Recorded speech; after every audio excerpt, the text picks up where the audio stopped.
Boa tarde a todos, sejam muito bem-vindos ao painel de Clima e Política de Proteção Ambiental da SOEA Conect. Eu gostaria de agradecer a presença de todos. Eu me chamo Thalita e estou representando a Sociedade Brasileira de Meteorologia. Gostaria de ressaltar que é uma honra participar de um projeto tão importante. A dinâmica desse painel versará de um tempo para os palestrantes exporem seus pontos de vista e depois nós abriremos um tempo para debate e questionamentos. Então, fiquem à vontade para mandar suas dúvidas. Para abrir o nosso painel, nós vamos começar com o professor Luiz Carlos Baricello Mulion. O professor Luiz Carlos é bacharel em Física pela USP, PhD em Meteorologia pela Universidade de Wisconsin, pós-doutor em Hidrologia de Florestas pelo Instituto de Hidrologia e acadêmico do Instituto de Estudos Avançados em Berlim. É pesquisador aposentado do Instituto Nacional de Pesquisas Espaciais, onde foi diretor de Ciências Espaciais e Atmosféricas, professor aposentado da Universidade Federal de Alagoas e professor colaborador da pós-graduação em Clima e Ambiente na Universidade de Évora, Portugal. Foi representante da América do Sul na Comissão de Clima da Organização Meteorológica Mundial e, dentre outras premiações, condecorado com a medalha Julio Redecker, em 2003. Atualmente se dedica a consultorias e a proferir palestras sobre variabilidade e mudanças climáticas e diagnósticos e prognósticos climáticos, energias renováveis, dessalinização de água e desenvolvimento regional. Eu passo a palavra agora para o professor Molion. O objetivo é analisar o aquecimento global antropogênico catastrófico proposto pelo painel intergovernamental de mudanças climáticas e com base nas observações e no conhecimento que temos no clima passado, tentar ver o que poderá acontecer com o clima do planeta nos próximos anos. O clima global varia naturalmente devido a causas internas e externas ao planeta. A Terra já passou por 9 glaciações no último milhão de anos. Cada glaciação dura em média 100 mil anos e são interrompidos por períodos mais quentes, os interglaciais, que duram da ordem de 10 mil anos. Portanto, 90% do tempo, nesse último milhão de anos, a Terra esteve com um clima mais frio que o atual interglacial, o Holoceno. E dados de cilindro, testemunhos de gelo da estação de Vostok, na Antártica, sugerem que as temperaturas dos 3 últimos interglaciais, 130.000, 240.000, 320 mil anos atrás, foram 6 a 10 graus superiores ao do atual interglacial, com concentrações de CO2 inferiores a 280 ppm. E o clima do Holoceno, nesses últimos 10 mil anos, então, retrata praticamente toda a história da humanidade, da civilização como nós conhecemos, como o ótimo do Holoceno, 8 mil anos atrás, um minuano quente, 3.500 anos atrás, o romano quente, 2 mil anos atrás, o período medieval quente, entre possivelmente 800 depois de Cristo e 1300 depois de Cristo, e foi seguido pela chamada Pequena Idade do Gelo, entre 1300 e, eu diria, até o início do século XX. Então, vocês percebem que as temperaturas hoje, utilizando também cilindros de gelo agora da Groenlândia, ainda não chegaram ao nível aos valores que tivemos no ótimo do Holoceno, nesses picos anteriores. E a tendência da linha verde mostra que, inexoravelmente, nós vamos para uma nova era glacial a muito longo prazo. Analisando mais detalhadamente o que aconteceu nos últimos 100 anos, percebe-se que houve um aumento na temperatura, que é esse traço verde. Olá, Esses dados fiquem são tranquilos, isso do não está saindo Centro na Hadley transmissão, tá bom? da Inglaterra, o Centro de Clima da Inglaterra, e a Unidade de Pesquisa do Clima da Universidade de East Anglia. Então a gente percebe que houve realmente um aumento na temperatura do planeta, representado pela curva verde, entre 1916 e 1945. Então, muito difícil justificar esse aumento com concentração de CO2, uma vez que praticamente a atividade humana queimando combustíveis fósseis não jogava praticamente CO2 nenhum na atmosfera nesse período. Possíveis causas naturais. Aqui vocês veem um gráfico com ciclos de 11 anos de manchas solares, desde 1749, o gráfico é do Observatório de Zurique, na Suíça, e percebe-se que a maior atividade solar nesse período foi exatamente no início do século XX, né, em que se atingiu picos de manchas o mais alto desse registro, e as manchas então indicam a atividade solar. Quanto mais manchas, mais ativo está o Sol. Então o planeta passou de um período frio, a pequena idade do gelo, e logo depois entrou na maior atividade solar já registrada no período. Uma outra coincidência é o fato de que aqui vocês veem o índice de poeira vulcânica veladora, ou seja, a interferência dos aerossóis vulcânicos na transmissividade da atmosfera, e percebe-se então que nesse período, aproximadamente entre 1915 e 1945, praticamente não houve atividade nenhuma, que deixou então a atmosfera mais transparente, e juntamente com maior atividade solar e possivelmente reduzida a cobertura de nuvens, deve então ter propiciado as condições básicas para aquele aquecimento registrado entre 1916 e 1945. Depois disso, houve um resfriamento entre 1946 e 1975, e possíveis causas naturais para esse resfriamento foi o aumento da atividade vulcânica, que voltou a funcionar com o vulcão Hekla em 1947, e o aumento da cobertura de nuvens, que são dados questionáveis, porque as observações elas eram muito pessoais, né, dos observadores, e não se tem, nesse período, não se tinha satélites, então fica muito difícil ter certeza, mas, em princípio, se os oceanos se aqueceram com maior entrada de radiação solar naquele ciclo anterior, então deve ter havido um aumento na taxa de evaporação e possivelmente um aumento na cobertura de nuvens. O fato curioso é que no início da década de 70, a mídia então dizia que estávamos caminhando para uma nova era glacial, né? Em função do fato de que os invernos no hemisfério norte eram invernos muito severos e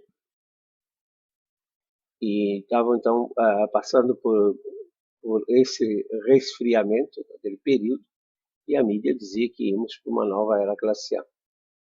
A partir de 1976, como começou a aquecer, o Pacífico virou, começou a ficar mais quente, e possivelmente houve um aquecimento, aí ninguém nega que houve um aquecimento, entre 1976 e 2005. E quais seriam as possíveis causas naturais desse aquecimento?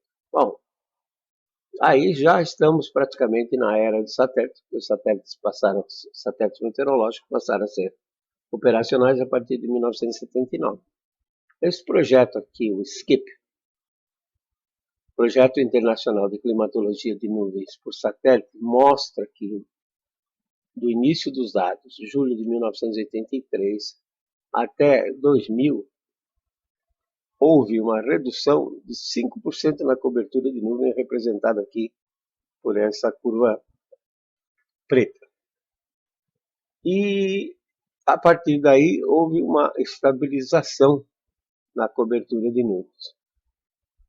Best e Mears traçaram o aumento da temperatura global. Vocês veem que à medida que a cobertura de nuvens foi reduzindo, a temperatura global foi aumentando. Mas o ponto importante é o seguinte, que nesse período, se a gente pegar uma média, eu estimei que 5% de redução de nuvens em 2000 estaria entrando na ordem de 4 watts por metro quadrado a mais na média global. Então, se no período de 18 anos que houve essa redução de cobertura de nuvens, se a gente pegar uma média linear de 2 watts por metro quadrado no período, nós teríamos então um aumento de entrada de radiação solar acumulada nesse período de 6 vezes 10 a 23 joules. E se eu tomasse os 2.000 metros de oceano, essa primeira camada de oceano de 2.000 metros, nós teríamos então um aumento usando aquela entrada de energia de 6 vezes 10 a 23 joules, teríamos um aumento de 1,3 graus centígrados. Aqui admitido que não haja perda por evaporação. Então, certamente, com a perda por evaporação, esse número seria menor, tá? Mas justificaria um aumento registrado entre 1976 e 2005. Ajudaria a registrar, porque, na verdade, quando vocês veem aqui o índice multivariado de El Niño de oscilação sul, percebe que a frequência de El Niños foi muito grande entre 1976 e 2005. E é sabido que os El Niños fortes, eles injetam muito calor na atmosfera, tanto calor sensível quanto calor latente. E aqui está os dados do sensor de micro-ondas, processados pela Universidade do Alabama, em Huntsville, mostrando que no El Niño de 97 e 98, a temperatura da baixa troposfera média global aumentou de 0,74, no El Niño moderado de 2009, 2010, meio grau, e nesse fantástico El Niño de 2014 a 2016 chegou a quase 0,9 graus centígrados acima. Então, juntando a redução da cobertura de nuvens, que deu entrada maior fluxo de radiação solar, com os El Niños que ocorreram, é bem provável que o aquecimento, que o IPCC disse que foi causado pelo aumento do CO2, pela intensificação do efeito estufa, na verdade tenha sido natural, ou seja, redução de cobertura de nuvens e frequência de El Niños fortes. Uma outra possível explicação para a mudança climática nesses últimos 100 anos é a instabilidade da própria circulação atmosférica. Ou seja, no período de 1916 a 1945, o jato polar era bastante intenso. O jato polar é essa corrente de ventos que existe em altitude, ventos muito fortes, às vezes superiores a 200 km por hora, e que se estendem sua influência até a baixa troposfera. Então, sabe-se que o jato polar esteve bastante intenso, principalmente devido às medições e também às experiências tidas durante a Segunda Guerra Mundial. Com o jato polar bastante intenso, o ar polar fica aprisionado e vai se esfriando cada vez mais devido à perda de radiação de onda longa para o espaço. Em contrapartida, como não há mistura, a região tropical continua se aquecendo. Então, quando chega num gradiente limite, ou seja, diferença de temperatura entre os trópicos e os polos, torna-se bastante grande, o jato polar se quebra e produz ondulações, que são chamadas de ondas de Rossby, nas quais, então, no cavado da onda entra ar polar frio e na crista da onda vai ar quente tropical em direção ao norte. Então começa a haver uma mistura e ocorre um ligeiro resfriamento global. E fenômenos como, por exemplo, se eu pegar esse exemplo aqui, se estiver entrando ar frio no leste dos Estados Unidos, pode estar entrando ar quente proveniente do Saara em cima da Europa, e a Europa passa a ter uma onda de calor, enquanto os Estados Unidos e o Canadá teriam uma onda de frio. Então, eu recuperei um trabalho do meteorologista russo Van Gengein, que criou um índice chamado Índice de Circulação Atmosférica a partir de 1891, que é essa linha fininha aqui. Então, quando a gente plota junto a temperatura global, né, a gente percebe o seguinte, que de 1916 a 1945, em que a derivada do índice era positiva, ou seja, o índice estava aumentando, coincide com um período em que houve um aumento na temperatura global. A partir de 46 até 1975, a derivada do índice virou negativa, né, essa linha fininha aqui, e a gente percebe que houve uma redução, um resfriamento global. E novamente, de 76 a 2005, a derivada foi positiva, quer dizer, o índice aumentou, e agora não sabemos exatamente se ele vai voltar a cair, como foi no período de 46 a 75. Essa é a grande dúvida. Será que o índice voltaria a ficar negativo, com a derivada negativa, até 2035? Essa é a grande pergunta. E dessa forma, então, teríamos 1976 a 2005 um período de aquecimento global, pelo fato de que o jato polar ficou mais zonal, e a partir de 2006 até 2035 voltaríamos a ter um período semelhante a 46 a 75, semelhante porque na época 46 a 75 os oceanos estavam menos aquecidos do que estão hoje, com ondas de Rossby com amplitude alta e uma maior troca de ar polar com ar tropical, e dessa forma essa mistura levaria a um ligeiro resfriamento global, como aconteceu entre 1946 e 1975. O problema é que a ferramenta que é usada para fazer os prognósticos do clima futuro são modelos de clima global. Então, o IPCC usa esses modelos. Por exemplo, agora, nesse relatório que foi liberado agora no dia 9 de agosto passado, colocaram-se os resultados do CEMIP. O CEMIP é um projeto de intercomparação entre modelos acoplados que é feito antes de cada relatório. No caso, o CEMIP 5 foi usado para o relatório AR5 de 2013 e o CEMIP 6 do IPCC, Painel Intergovernamental de Mudanças Climáticas, foi usado para o relatório agora, o AR6, como disse, liberado agora em agosto. Então, modelos acoplados são modelos que contêm atmosfera e oceanos juntos, né, interagindo. Então, nesse período de 79 a 2019, o Roy Spencer, da Universidade do Alabama, em Huntsville, pegou os dados do CEMIP 5, 2013, e plotou, que é essa curva laranja aqui, nesse período, comparando então com as observações do Centro Hadley da Inglaterra, que nós já sabemos, né, que esses dados foram manipulados.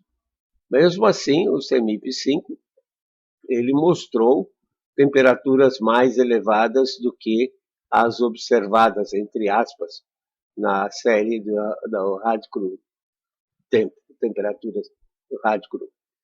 E a projeção então, do CEMIP 5 para o dobro de CO2, que daria em torno de o ano 2100, levaria então a um aumento de 4,8 graus centígrados a partir de 1850, a partir do início da era industrial. No CEMIP 6, esperava-se que os modelos dessem um resultado mais coerentes, vamos dizer assim, com a realidade. E o resultado foi essa curva vermelha aqui, que agora piorou, né? Você nota que a curva vermelha está acima da curva laranja ainda, e muito acima da curva azul, que teoricamente são as observações. E a projeção para o dobro de CO2 no CMIP6 chega a 5,7 graus acima. Quer dizer, parece uma coisa absurda, na realidade quase que impossível de acontecer nesses próximos 80 anos. Então, qual o problema que existe com os modelos? Os modelos existem, tem muitos problemas. Por exemplo, eles não conseguem reproduzir o clima passado. Né? Tem grandes problemas com armazenamento de calor, o modelo não sabe reproduzir El Niño, né? Transporte de calor para fora dos trópicos. Mas acho que o principal problema está no ciclo hidrológico, a maneira com que os modelos fazem as nuvens crescerem e precipitarem. E, nesse aspecto, a grade do modelo de clima global, ela é um grande problema porque ela passa a ser um filtro. De acordo com o teorema de amostragem de Nyquist, ela tende a eliminar todos os fenômenos que são inferiores a 2 vezes o tamanho da grade. Ou seja, para representar um modelo no computador, eu uso uma grade horizontal, de latitude e longitude, e níveis na vertical, que são espaçados, então, na nossa região, por 110 quilômetros, ou seja, 1 grau de latitude, 1 grau de longitude, representa uma distância de 110 quilômetros. Então, para iniciar o modelo, coloca-se os dados interpolados, de pressão, temperatura, vento, etc. Aqui, 110 km depois, vai colocar de novo os dados interpolados e o passo de integração do modelo, delta T, é 30 minutos. Né? Então, para a região tropical, as nuvens, elas são a produção de nuvens, a convecção, ela é de escala muito pequena, da ordem de centenas de metros, talvez 1000 metros. Então, muito inferior ao tamanho da grade. E também um passo de 30 minutos de integração na atmosfera tropical é muito grande, porque em 30 minutos ocorre um aumento na convecção rápido, muito rápido. Então, todos os processos que produzem convecção, nuvens e chuva são processos subgrades que não podem ser resolvidos pelo modelo. Nesse caso, então, o que eles fazem? Eles fazem a parametrização, ou seja, colocam equaçõezinhas que vão, digamos, imitar o processo de produção de nuvens e chuva. Ocorre que essas parametrizações nem sempre são boas, e no caso específico da parametrização do ciclo hidrológico, ela é talvez a que apresenta o maior desafio e ela é responsável pelas grandes diferenças de resultados que os modelos têm. Porque se tem nuvem e tem chuva, a tendência é controlar, diminuir a temperatura da superfície. Quando não tem nuvem, não tem chuva, aumenta a temperatura da superfície. E outro ponto interessante de ser notado é que essas parametrizações elas precisam ser calibradas. E, em geral, o período de calibração que foi utilizado é 1975 a 2000, que é reconhecidamente um período que foi quente, conforme nós mostramos. Então, é questionável. Quer dizer, essas parametrizações ela tem um bias, ela tem um viés para quente, tá? Comparado com o clima médio do planeta. Então, há um debate acirrado na comunidade científica quanto à utilização, tá? A confiabilidade que se tem nos resultados dos modelos de clima global para prognosticar climas futuros. Então, precisa tomar muito cuidado com esse aspecto. E o carbono? É importante? Bom, basta dizer o seguinte, que os fluxos naturais, saídos dos oceanos, solos, e da biosfera, estima-se que sejam 200 bilhões de toneladas de carbono por ano. A incerteza nesse número é 40 bilhões para cima, 40 bilhões para baixo. Mas eu não sei se esse segundo número aqui é 160 ou se é 240. A barra de erro aqui é 80 bilhões e o homem coloca apenas 9 bilhões de toneladas com a queima de combustíveis fósseis. Quer dizer, isso é absolutamente ridículo. Que chega a ser praticamente 10% da barra de erro, né?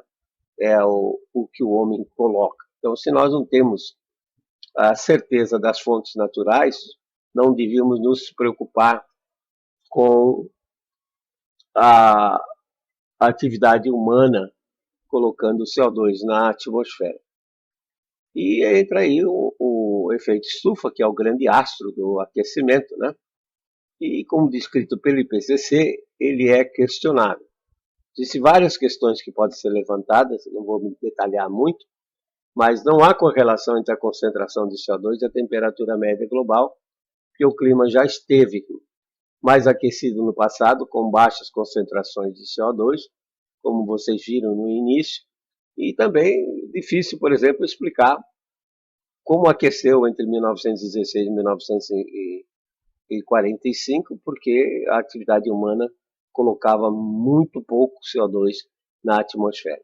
Tem o famoso experimento de Robert Wood, publicado em 1909, em que ele construiu duas casas de vegetação, duas estufas, uma de vidro, que é opaca ao infravermelho e, portanto, retém o infravermelho acima de 2,8 micron dentro da casa, e outra feita de halita, de sal de rocha, que é totalmente transparente, e chegou à conclusão que as temperaturas finais das duas eram aproximadamente iguais. Então, ele concluiu que o ar dentro da casa de vegetação ficava mais quente do que o ar fora da casa de vegetação, porque o ar dentro da casa de vegetação estava aprisionado. E na natureza, a convecção transporta o ar aquecido para níveis mais altos e é reposto por ar mais frio. Portanto, a estufa aquecida não é uma propriedade espectral do vidro, mas sim a ausência de convecção para transportar o ar aquecido dentro da casa. Tem a lei de Beer-Bouguer-Lambert, né, que mostra que a absorção pelo CO2 é logarítmica. Então, aqui só um exemplo ilustrativo. Com 200 partes por milhão, absorveria 26,5 watts por metro quadrado. Se dobrássemos o CO2, que é o que nós temos hoje, em torno de 400 ppm, aumentaria em 3,5. E, novamente, como é logarítmico, se dobrar o CO2 para 800 ppm, como que é o IPCC, vai ter um aumento de 3,5 watts por metro quadrado com relação ao que se tem hoje de contra-radiação, ou seja, da radiação infravermelha em direção à superfície. E aí vai depender muito da sensibilidade climática de equilíbrio do planeta. E aparentemente o IPCC trabalha com uma sensibilidade climática muito grande. Porque se, por exemplo, a sensibilidade climática for pequenininha, tipo 0,1 grau por watt por metro quadrado, um aumento de 3,5 watts por metro quadrado representaria um aumento na temperatura global de 0,35 graus centígrados, portanto, bem dentro do que a gente tem observado no clima desses últimos 100 anos. E, é claro, o 6,7, que é resultante do 6,7 graus centígrados de aumento, resultante do CEMIP 6, seria impossível de acontecer. Finalmente, tem a mecânica quântica, que mostra que quando o CO2 absorve um quanto de radiação infravermelho, ele absorve pelas bandas de vibração e rotação. E vibração e rotação são energia cinética. Quando ele vibra e roda, ele vai se chocar. Quer dizer, a molécula de CO2 passa de um estado básico para um estado excitado, e quando ela está num estado excitado, vibrando, ela se choca com outras 2.500 moléculas que existem em torno dela, nitrogênio, oxigênio, argônio, e transfere a radiação infravermelha absorvida por meio de choques inelásticos. E, de acordo com a mecânica quântica, a transferência por choques inelásticos é 10 mil vezes mais eficiente do que a emissão pelo infravermelho. Portanto, a emissão do CO2 infravermelho de volta à superfície, ela é muito pequena. É claro que o CO2 contribui para aquecer o ar, mas devido à sua massa molecular ser 0,04% do volume, então a sua contribuição é ínfima, impossível de ser medida. Por isso é que Fligel e Bussinger, no seu primeiro livro, Introduction to Atmospheric Physics, em 1963, preferiu chamar de efeito atmosférico e não de efeito estufa. No fundo, o que acontece, a massa de ar apenas retarda a perda de radiação para o espaço exterior. Então, protocolos como Kyoto, Acordo de Paris 2015, que pretendem reduzir as emissões, não vão ter impacto nenhum no clima global. Vai ser gastar dinheiro, jogar dinheiro fora para reduzir as emissões. Porém, reduzindo as emissões, para reduzir as emissões, é necessário gerar menos energia elétrica. 80% da matriz elétrica hoje no mundo vem de combustíveis fósseis. E se impedir os países subdesenvolvidos, que são 80%, são 160 países, de gerarem mais energia para poder se desenvolver, então vai haver mais miséria e desigualdade no mundo. Então, qual a hipótese? O que se pode esperar do clima global? De novo, o gráfico de Zurich, na Suíça, que mostra, então, que nesses últimos 270 anos, houve um mínimo de atividade solar, representado aqui por dois picos de ciclos de 11 anos de manchas solares, que não chegaram a 50 manchas, chamado mínimo de Dalton. Novamente, isso se repetiu no início do século XX, nos anos 1900, e aparentemente agora, então, está se repetindo esse ciclo de aproximadamente 90, 100 anos, que é chamado de ciclo de Gleisberg. Já foi anunciado que o Sol entrou no mínimo de atividade agora em 2020. Então, existe já um conhecimento, quando se faz as medições com mínimos do ciclo de 11 anos, que o campo magnético solar ele enfraquece. E se o campo magnético solar enfraquece, ele permite a entrada de partículas de alta energia vinda do espaço exterior, que são chamados erroneamente de raios cósmicos galácticos. E há essa teoria do físico Henrik Svenssmark, dinamarquês, que diz que reduzindo o campo magnético solar e entrando mais raios cósmicos, vai produzir mais nuvens baixas. Nuvens baixas aumentam o albedo planetário, refletem mais radiação solar de volta para o espaço exterior e tende a resfriar o planeta. É claro que essa teoria não tem um acordo geral, tem gente que contesta isso. Mas se estiver correto, e nós vamos poder testar isso agora, estão entrando menos radiação solar, os oceanos, que são os principais controladores do clima global, particularmente o Pacífico, que ocupa 35% da superfície terrestre, deve resfriar. E se o oceano resfriar, o clima resfria também. Então, o que eu fiz, eu peguei dados que estão disponíveis no Physical Science Care Division, agora é Laboratory, da NOAA, dados de 1999, 2012, 2018, e subtraído o período quente de 1976 a 1998. 20 anos menos os 20 anos passados, e a gente já pode ver, então, que aparecem essas manchas azuis, sugerindo que o Pacífico leste já está se esfriando e que a linha do zero já se está estendendo até a linha da data 180 graus de longitude.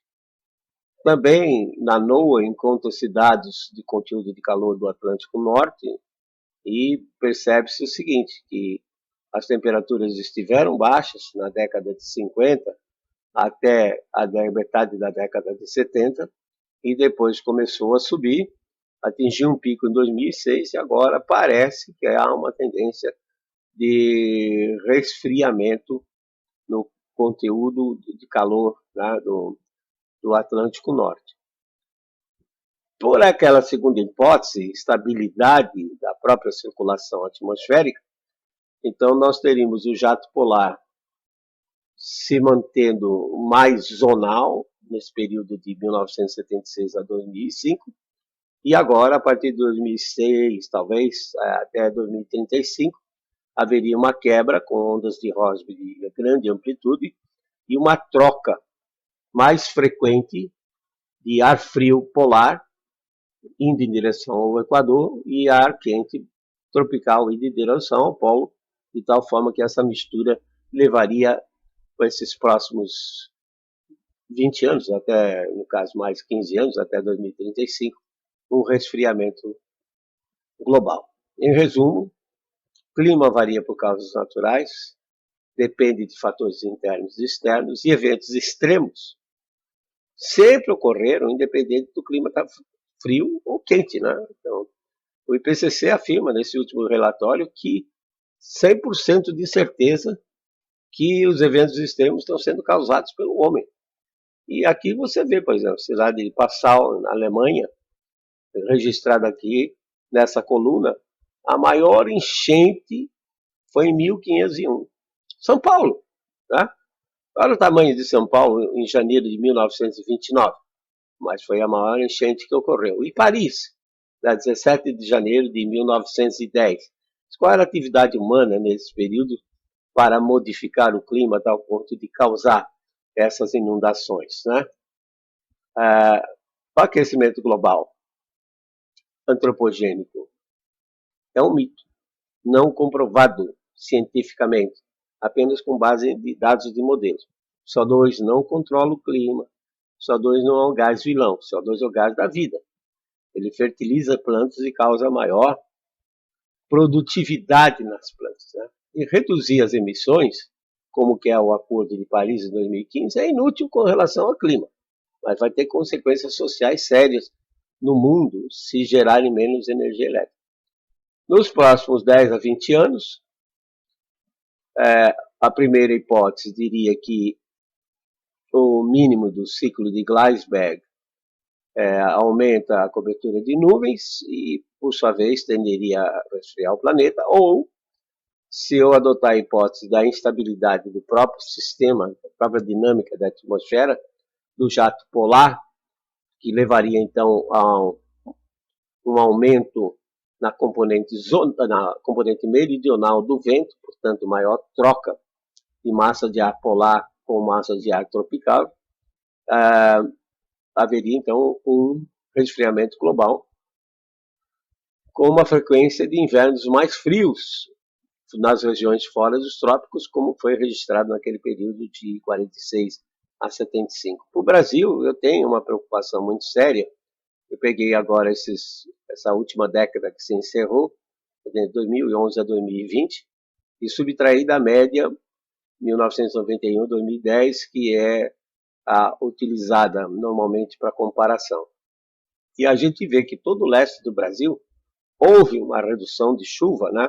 Aqui está a escala, aqui é em milímetros por mês, então 10 milímetros por mês de redução representa uma redução no total anual de 120 milímetros nessas regiões, e algumas chegaram até 30, ou seja, 360 milímetros de redução no total anual. Agora, vocês notem a localização dessas reduções e vejam que elas daí são exatamente na região em que nascem os grandes rios.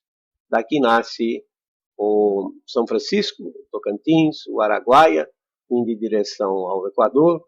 Daqui nasce o Rio Grande, o Paranaíba, que os dois juntos formam o Paraná e correm para o sul. Portanto, a minha preocupação é que nesses próximos 10, 15 anos, até 2030, 2035, a gente vai ter uma redução, e como a nossa matriz elétrica é baseada em hidroeletricidade, nós vamos ter sérios problemas em termos de energia elétrica devido a essa mudança no clima. Eu peguei a vazão do Rio São Francisco no posto fluviométrico de São Romão, Minas Gerais, e nesse período de 2011 a 2020 houve uma redução de 664 metros cúbicos por segundo, que corresponde a 40% da redução da vazão do Rio São Francisco, da média, naquele posto. Então há uma preocupação muito séria e não é por isso que vamos deixar a conservação ambiental de lado. Quer dizer, as pessoas confundem conservação ambiental com mudança no clima. Não tem nada a ver. Aqueça ou esfria, a conservação ambiental ela é necessária para que a gente consiga viver bem nesse planeta. E a missão dos profissionais em ciências relacionadas com água e energia, meteorologistas e engenheiros, é contribuir, na realidade, para melhorar o padrão de vida da humanidade e se adaptar melhor às condições climáticas vigentes, sempre em harmonia com o ambiente. Lembrar das palavras de Francis Bacon, há 400 anos atrás, que é muita pretensão do homem achar que ele pode mudar o clima global. Nós não podemos comandar a natureza, apenas obedecer. Muito obrigado. Muito obrigada, professor Molion. É sempre muito interessante ouvir o seu ponto de vista sobre as mudanças climáticas e toda essa variabilidade. Eu vou passar a palavra agora para o professor José Carlos Figueiredo. Ele possui graduação em meteorologia pela Universidade Federal da Paraíba, mestrado em agronomia pela Universidade Estadual Paulista Júlio de Mesquita Filho e doutorado em agronomia pela mesma universidade. Atualmente é meteorologista da Universidade Estadual Paulista Júlio de Mesquita Filho, tem experiência na área de geociências, com ênfase em meteorologia sinótica, atuando principalmente nos seguintes temas: climatologia com radar meteorológico, modelo de área limitada, prognóstico de temperatura utilizando Stepwise, meteorologia aeronáutica, variabilidade climática urbana envolvendo temperatura, umidade, anomalia anual de chuva, jatos de baixos níveis, wind shear, velocidade do vento e chuva. Desenvolve projetos de extensão envolvendo as ciências meteorológicas com estudantes do ensino fundamental e médio e das redes municipais e estaduais. Foi presidente da Sociedade Brasileira de Meteorologia SBMet e integrou a delegação brasileira Rio+20, nomeado pelo Itamaraty. Professor José Carlos, eu espero que sua biografia esteja de acordo, e agora eu lhe passo a palavra. Ok, muito obrigado, está certinho. Vamos fazer aqui a apresentação, deixar no jeito. Vocês estão vendo alguma coisa aí? Ainda não. Não? Ainda não. Peraí, então alguma coisa deu errado. Da agorinha deu certo, hein? Aí vamos testando com o menino, deu certo.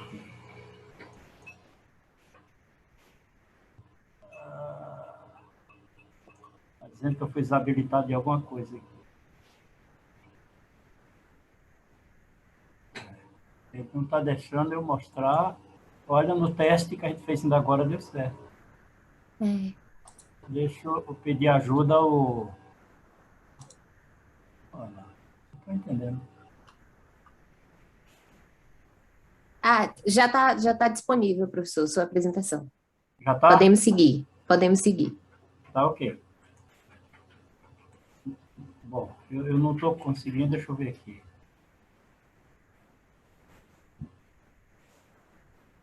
Está vendo alguma coisa? Sim ou não? Não, ainda não. Vai resolver e a gente já volta, professor. Tá ok. Eu vou prosseguir a palavra, então, para o professor Augusto. Tá bom. Tá bom? E depois a gente volta com o senhor, Tá okay. Pode ser? Pode ser. Nós vamos mudar a ordem, vamos chamar agora então o professor Augusto José Pereira Filho.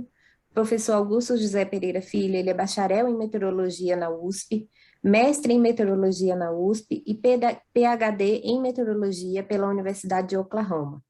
Livre docente pela Universidade de São Paulo, professor associado. Pesquisa, leciona e desenvolve projetos em hidrometeorologia com sensoriamento remoto da atmosfera por radares meteorológicos e satélites ambientais. Sistemas de medição de hidrometeorologia, modelagem numérica, sistema de previsão hidrometeorológica e climatológica.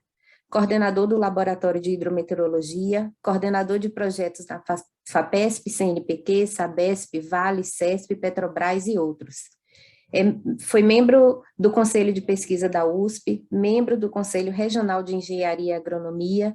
Professor Augusto José tem um extenso currículo, mas as principais contribuições dele na meteorologia brasileira foram na elaboração de propostas de emenda constitucional de meteorologia e climatologia, na elaboração da proposta da Política Nacional de Meteorologia e do Sistema Nacional de Meteorologia, elaboração das atribuições de técnicos em meteorologia e meteorologistas, elaboração das diretrizes curriculares da meteorologia do MEC, elaboração do novo Código de Ética Profissional do CONFEA-CREA, classificação, descrição das atividades técnicos em meteorologia e meteorologista e organização de eventos científicos e cursos de atualização, extensão e aperfeiçoamento de profissionais pela SBMet, INPE, INMET e Organização Meteorológica Mundial.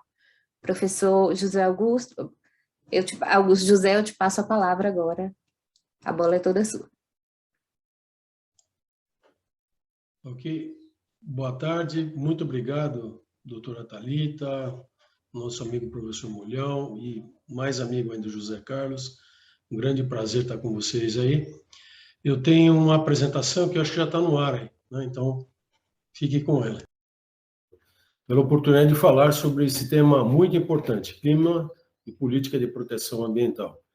Eu sou meteorologista, Augusto José Pereira Filho, eu trabalho aqui na Universidade de São Paulo, no Departamento de Ciências Atmosféricas. Bem, inicialmente, eu faço uma lista aqui das políticas relacionadas ao ambiente, começando com a Lei da Fauna de 1967 e indo até o Código Florestal de 9 anos atrás. A Política Nacional do Meio Ambiente inclui, no artigo 2, a linha 2, esse assunto de racionalização do uso do solo, da água e do ar, e trata a meteorologia. Fora isso, não há menção nenhuma, exceto aqui nessa Política Nacional sobre Mudança do Clima, a denominada PNMC, de 2009. Recentemente, o governo federal reorganizou os serviços de meteorologia, colocando à frente o Instituto Nacional de Meteorologia deste tema de divulgação e disseminação de informações meteorológicas diversas. E, de fato, falta uma política nacional de meteorologia. Nós tratamos desse tema em 2003, no âmbito da Sociedade Brasileira de Meteorologia, e naquela época também antecedendo a essa discussão, nós trabalhamos numa proposta de emenda constitucional para definir o responsável por essa atividade no Brasil, o governo federal.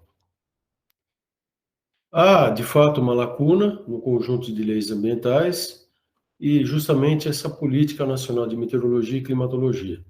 É um assunto muito importante porque ele está relacionado diretamente ou indiretamente com todas as leis que foram apresentadas. Então, a atmosfera é um dos 5 componentes importantes do sistema terrestre e integra também a litosfera, os continentes, a hidrosfera, os oceanos, as geleiras, a criosfera e a biosfera, os seres vivos existentes no planeta, na superfície terrestre, nos oceanos e nas geleiras. Então, ela faz essa integração com esses sistemas em escalas que vão de poucos segundos a dezenas de milhares de milhões de anos. E aqui no nosso país, no Brasil, é muito importante por razão do que eu vou apresentar em seguida.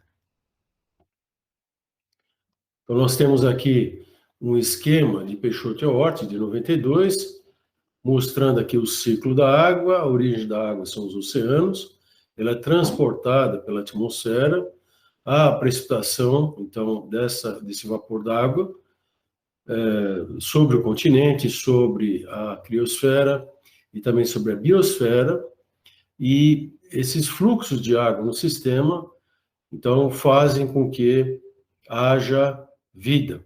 Há vida na Terra, não há vida nos outros planetas do sistema solar, pelo menos até o momento não se descobriu nenhum tipo de vida no sistema de grande significância, e aqui a vida floresceu em virtude de condições adequadas do tempo, do clima, que foi evoluindo na sua história ao longo dos milênios, dos milhares, milhões de anos.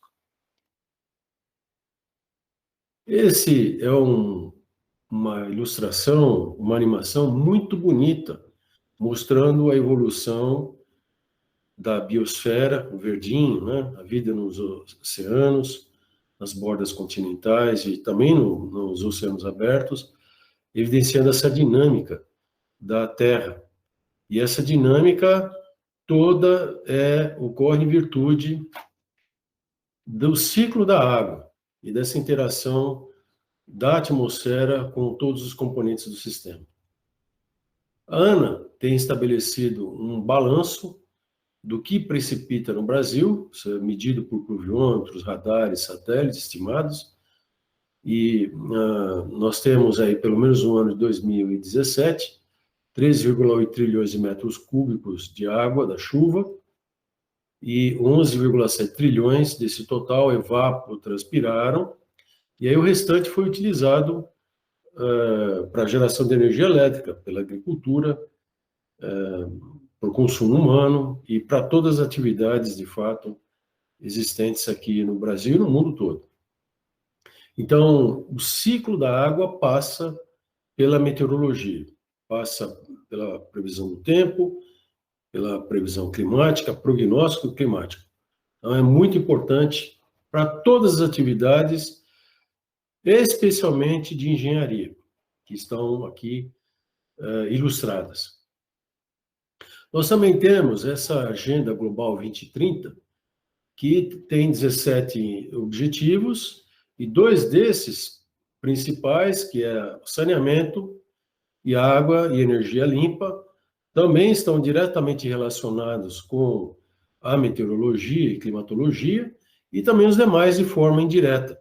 Ela tem um impacto em todos eles, na questão da erradicação da pobreza, da fome, melhoria das condições de saúde, qualidade educacional, igualdade de gênero, trabalho, inovação, redução de desigualdades se faz por meio da água também e do clima, a sustentabilidade das comunidades, das cidades, o uso de água, por exemplo, responsável, proteção do planeta por meio de leis, a vida aquática, a vida nas florestas,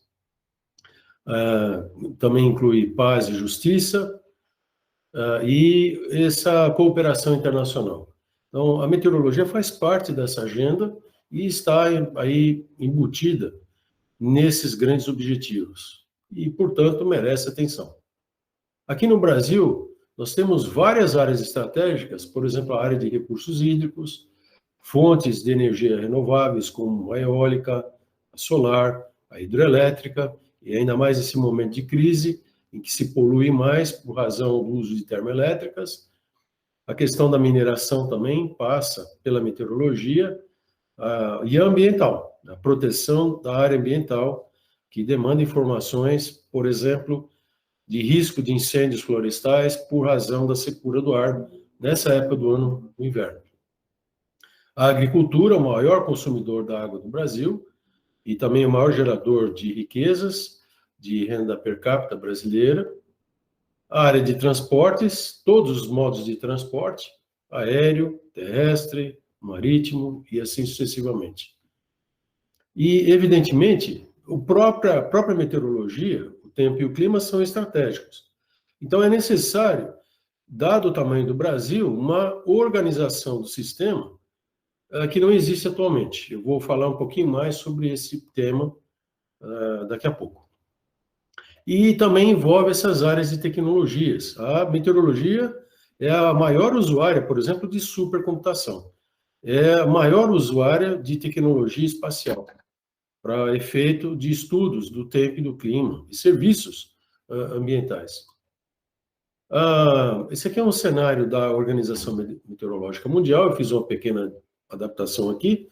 As mudanças climáticas, especialmente as locais, nas cidades brasileiras, estão causando desastres naturais, mais frequência e mais graves, por razão das ilhas de calor e outros efeitos gerados pelo homem, o efeito antrópico.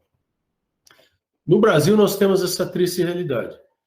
Nós temos esse círculo vicioso de prejuízos, crescimento populacional, poluição ambiental, epidemias e agora essa pandemia, sistema de saúde precário, e isso faz com que a população fique mais exposta aos efeitos do tempo, como ciclones, enchentes, deslizamentos, e também do clima.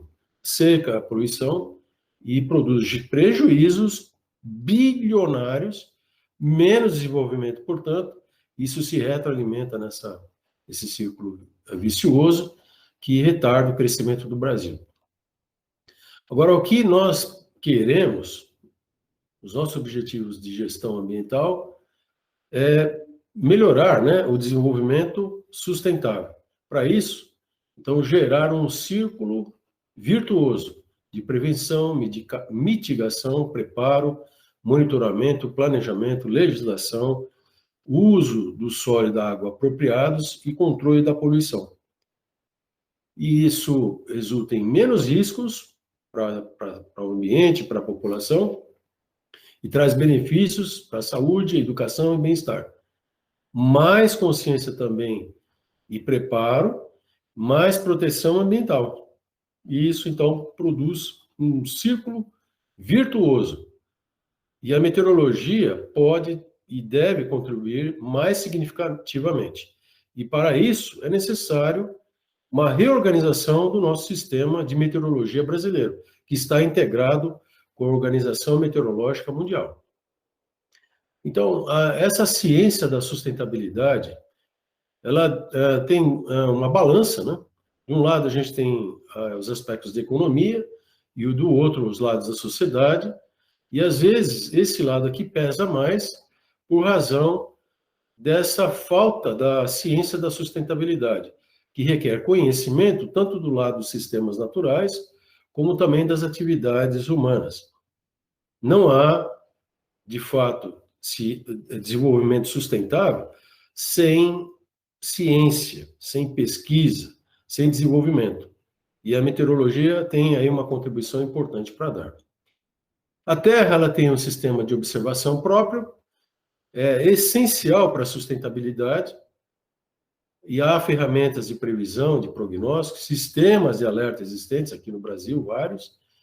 É necessário entendimento do tempo e do clima, que as universidades desenvolvem, com o apoio da Sociedade Brasileira de Meteorologia, sistemas de informação, todos esses para redução de riscos. A meteorologia é uma atividade que melhora a qualidade de vida, melhora a produção, a economia de um país. Todos os países desenvolvidos do mundo têm serviços de meteorologia muito avançados e investem pesadamente nessas atividades porque isso resulta em lucratividade, em inovação e desenvolvimento.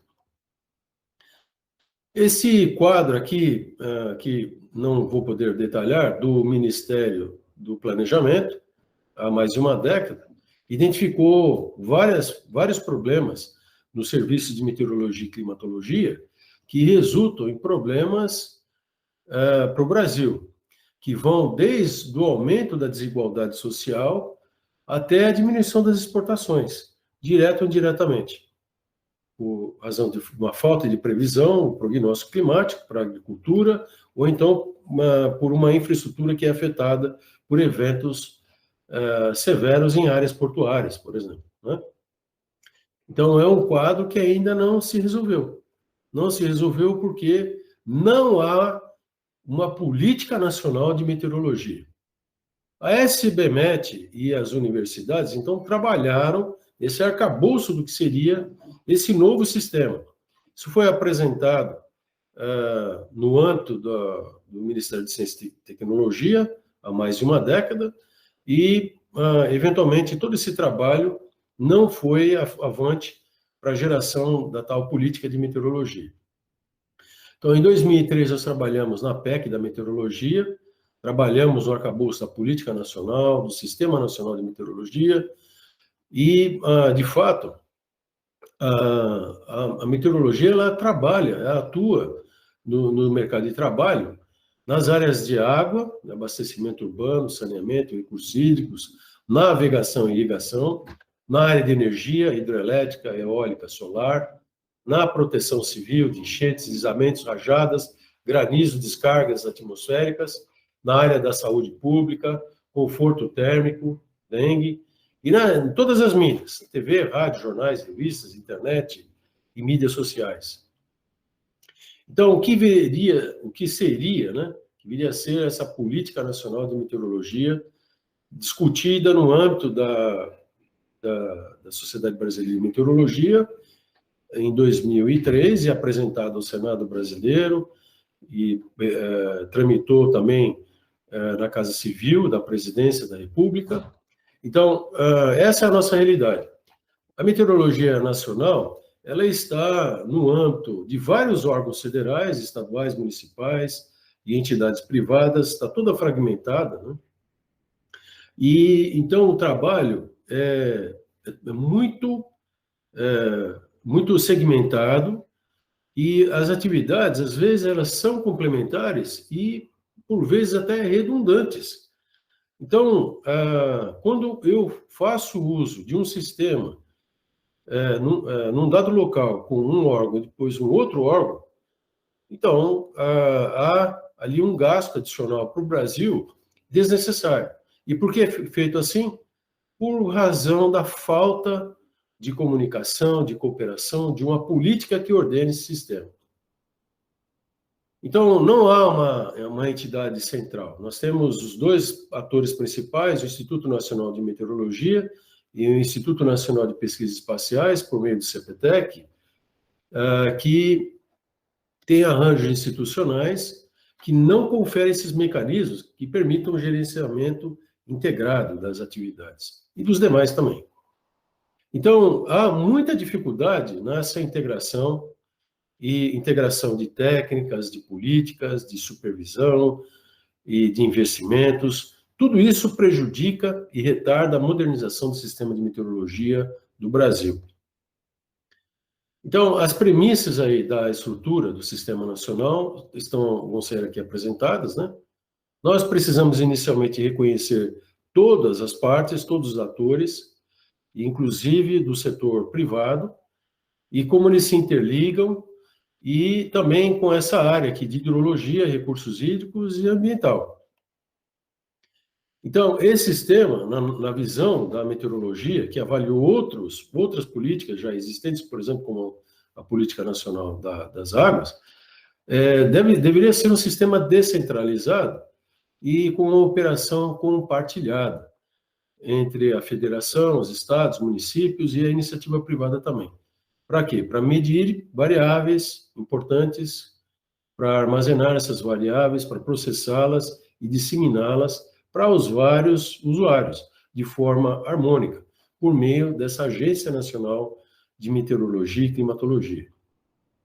Então, há necessidade de um sistema descentralizado com uma coordenação nacional e também com a participação das diversas instituições. Então, a proposta é essa. O objetivo é prover informações para a sociedade, informações meteorológicas e climatológicas sobre tempo, clima, variabilidade climática e mudanças climáticas, muito úteis para a preservação da vida e do ambiente, e também para o bem-estar da sociedade. Então, as atividades de meteorologia e climatologia seriam descentralizadas, mas compartilhadas, com atribuições específicas para a federação, para os estados, municípios, a iniciativa privada, provendo, então, dados, sistemas, procedimentos e informações úteis. Então, essa gestão dessas atividades operacionais, elas devem contemplar uma coordenação nacional. Não sem uma coordenação nacional, há o desperdício de recursos, por sinal, há falta de recursos, e esses recursos são gastos de forma inadequada. E isso, evidentemente, maximiza, né, essas carências regionais e locais. O que a gente quer é minimizar essas diferenças e harmonizar o sistema. E também otimizar, evidentemente, o uso dos recursos públicos, que são muito escassos. Então, essas diretrizes seriam desenvolvidas para articular os planejamentos nacional, regional e estadual com os setores privado e de usuários. Então, a ideia é articular a União com os estados e todos os setores da sociedade para assegurar, né, a participação de todos, provendo e interligando sistemas regionais, estaduais e nacionais, para estimular, então, a iniciativa privada no sentido de melhor adequar o serviço e também dos usuários. Também diversidade demográfica, levar em consideração essa diversidade na gestão, para diferentes ambientes, para diferentes regiões do Brasil, que tem tempo e clima muito distinto, como a Amazônia e o Nordeste, muito diferente os regimes, em razão dessa climatologia existente no mundo, aqui no Brasil. Também promover e incentivar a participação de empresas da iniciativa privada para modernizar e ampliar a infraestrutura, que é muito precária na operação do sistema de meteorologia brasileiro. Também promover o um intercâmbio dinâmico entre as universidades, instituições de pesquisa, escolas técnicas, escolas de tecnologia, para uma atualização permanente de sistemas e de serviços providos pela meteorologia. E em sintonia com o melhor que há internacionalmente nas universidades. Também fazer uma maior inserção da meteorologia brasileira em eventos internacionais. Realização de eventos, como tem sido feito pela SBMet. A SBMet é ativamente engajada com atividade de pesquisa, atividade de cooperação no âmbito aqui da América do Sul, e, enfim, e ligada também ao INEMET, a Organização Meteorológica Mundial. O INEMET é o nosso representante nessa organização. E, enfim, essas atividades aí da política também com ligação com o Ministério das Relações Externas ao Brasil, exteriores. Muito bem, o Sistema Nacional de Meteorologia, então, e Climatologia, ele tem que ser estruturado de forma a viabilizar os fundamentos e diretrizes da política. E os objetivos seriam coordenar a gestão integrada, planejar, regular e controlar as atividades operacionais, estabelecer mecanismos para a implementação da Política Nacional de Meteorologia. E para assegurar, então, uma atuação descentralizada e participativa, como se preconiza, então é necessário se estabelecer um fórum que congregue todos os componentes do sistema, todos os atores. E, portanto, nós precisamos da atuação das diversas esferas do poder público para atender essas premissas citadas aí anteriormente. A composição desse sistema seria o Conselho Nacional de Meteorologia e Climatologia, a Agência Nacional de Meteorologia e Climatologia e órgãos dos poderes públicos federais e estaduais e municipais.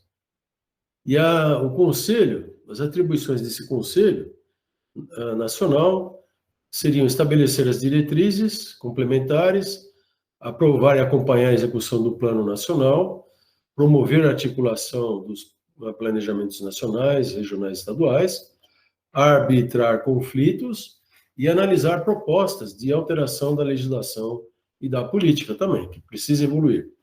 A composição do Conselho, representantes dos ministérios com atuação na área de meteorologia e climatologia, representantes das entidades estaduais com atuação na área, representantes da SBMet, representantes das universidades, especialmente aqueles concursos de graduação em meteorologia, e a Agência Nacional de Meteorologia e Climatologia, ela estaria subordinada, segundo a nossa visão, à Presidência da República, ou ao Ministério da Agricultura, como é o INEMET atualmente, ou ao Ministério de Ciência e Tecnologia, como é no caso do INPE. Então, aliás, o INEMET está debaixo do guarda-chuva do Ministério da Agricultura e o INPE debaixo do guarda-chuva de Ciência e Tecnologia. Isso aí precisaria ser trazido para um dos dois, e não haver mais essa divisão que, como nós já falamos anteriormente, acaba sendo detrimental. Então, a agência seria o órgão central do sistema e teria, então, como finalidade a execução da Política Nacional de Meteorologia e Climatologia, né? Então, sempre obedecendo os fundamentos, objetivos e as diretrizes estabelecidas. Então, seria necessário, então, instrumentos de gestão, o Plano Nacional de Meteorologia e Climatologia e sistema de informações, articulado com os órgãos públicos e privados integrados a esse Sistema Nacional de Meteorologia e Climatologia. A agência deveria atuar como executora, reguladora, fomentadora e normatizadora, atuar como integradora entre os dois principais órgãos nacionais citados, o INPE e o INEMET, e também a oportunidade, né, da agência delegar, né, atribuições a outras instituições, né, a execução de atividades de suas competências. E aí a gente entende que os recursos deveriam vir do orçamento da União, ou então de fontes que seriam definidas. O orçamento da União, ele é muito justo, e aparentemente no próximo ano também vai ser mais justo ainda, por razão do processo inflacionário gerado pela pandemia, essas questões importantes para o Brasil e para o mundo, mas é necessário um orçamento, como os outros países que têm uma atividade muito forte em meteorologia e climatologia, tem um orçamento lá adequado para o desenvolvimento dessas atividades. A meteorologia é uma atividade de ciência avançada, de inovação tecnológica, sempre foi. Por exemplo, os primeiros computadores foram desenvolvidos para a meteorologia. Os satélites foram desenvolvidos inicialmente para meteorologia. Enfim, todo esse complexo computacional existente hoje é todo ele voltado para essa tecnologia, e isso tem um alto custo em razão da engenharia por trás desses sistemas. Eu agradeço, então, muito a oportunidade de falar um pouco sobre esse tema, que eu julgo muito importante. Obrigado.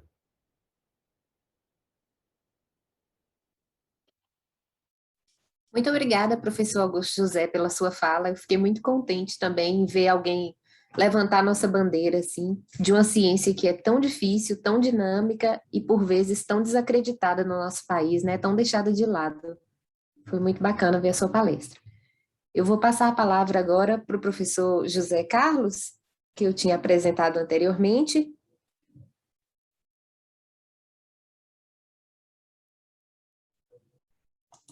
Alô? Era Oi, comigo? professor. Está contigo a palavra. Fica à Tá, vontade. ok. Está atendendo o telefone aqui. Bom, o menino aí, o nosso querido Rubens, ele que vai monitorar, porque o meu arquivo funciona na área dele, mas não funciona nessa área. Vai entender, né? Então, uma boa tarde a todos. Antes de tudo, queria agradecer ao presidente do CONFEA, o engenheiro civil Joel Gruck, e ao presidente da Sociedade Brasileira de Meteorologia, o professor Dr. Rômulo da Silveira Paz, por essa oportunidade da gente reunir a nossa área nesse evento de importância, né? Onde aqui a gente se encontra, é importante que as outras categorias profissionais que fazem parte do sistema tenham conhecimento da meteorologia, né, como sendo uma das profissões do sistema, né, que faz parte do CREA-CONFEA, né, e essa é uma oportunidade muito boa. Eu tenho participado bastante de SOEAS, a última que eu participei foi em Palmas, foi muito bom também. Então, o que eu vou discutir hoje é se existe gestão de água urbana, né? Se isso existe, né? Então, vamos lá. Pode passar a próxima. Então, eu não combinei com o professor Molion, mas, engraçado, eu vou falar bem do ciclo hidrológico. Vocês viram na palestra dele que ele é fundamental para a sobrevivência dos modelos matemáticos que utilizamos em meteorologia, né? O próprio modelo nosso, que a gente faz, tem estimativas para até 15 dias, e eu já trabalho com isso há bastante tempo, né? Há muito tempo que eu trabalho com isso, sempre a minha vida toda foi na parte operacional, e todo modelo ele tem limitações, né? O modelo ele não é um oráculo, né? Ele é um guia, onde você vai se orientando por ele, e ele tem muitas falhas, né? Inclusive esse modelo pequeno de previsão de tempo até 5 dias, ele também tem falhas que a gente vai corrigindo no dia a dia. Imagina essa previsão para daqui 80 anos, 100 anos. Então, é pura loucura isso daí, né? Mas tudo bem. Mas o professor Molion já explicou um monte de coisas aí. E uma das coisas que ele levou em conta é o ciclo hidrológico. Ele disse que o modelo despreza isso daí. Despreza quem fornece água para o globo, né? Ou seja, despreza o coração da meteorologia, né? Dos sistemas meteorológicos, né? Então, esse é um assunto antigo. O Aristóteles navegou por ele, o Tales de Mileto, o Anaximenes, esse nome é difícil, o Salomão e o próprio Jó, lá no livro de Jó também fala sobre isso, e o Dalton, que é o nosso herói, o nosso engenheiro e, entre outras coisas, meteorologista. Vamos conversar um pouquinho sobre eles. A próxima. Aí é o seguinte, havia uma teoria que está em Eclesiastes aí, falando sobre que o vento sopra do sul, vai para o norte, dá voltas e tudo, aí ele vai soprando em círculo, o rio corre para o mar, ele nunca enche, e a água retorna aos rios e corre novamente para o mar. Aí não se falava do sol, né? Ninguém, não tem nenhuma relação com o sol. A próxima. Esse Tales de Mileto, 586 anos antes de Cristo, ele tinha essa teoria aí, que o negócio é o seguinte, tudo vem do mar, o mar entra por debaixo da terra, acha orifícios lá, forma os rios, sobe, né? Ele entra aí onde ele acha locais para entrar, e depois enche os rios, e o rio de novo alimenta o mar. Esse é o processo de água, né? Que era conhecido nessa época. Aí vamos à próxima. Esse aqui é o mais louco de todos. Tem gente que acredita nisso, né? Esse aqui acreditava que a Terra, né? Ela é plana e estaria flutuando no ar, dentre outras besteiras. Aí um filósofo grego aí de 585, 524 a.C., pior que tem gente acreditando nisso hoje em dia, hein? Vamos para o próximo.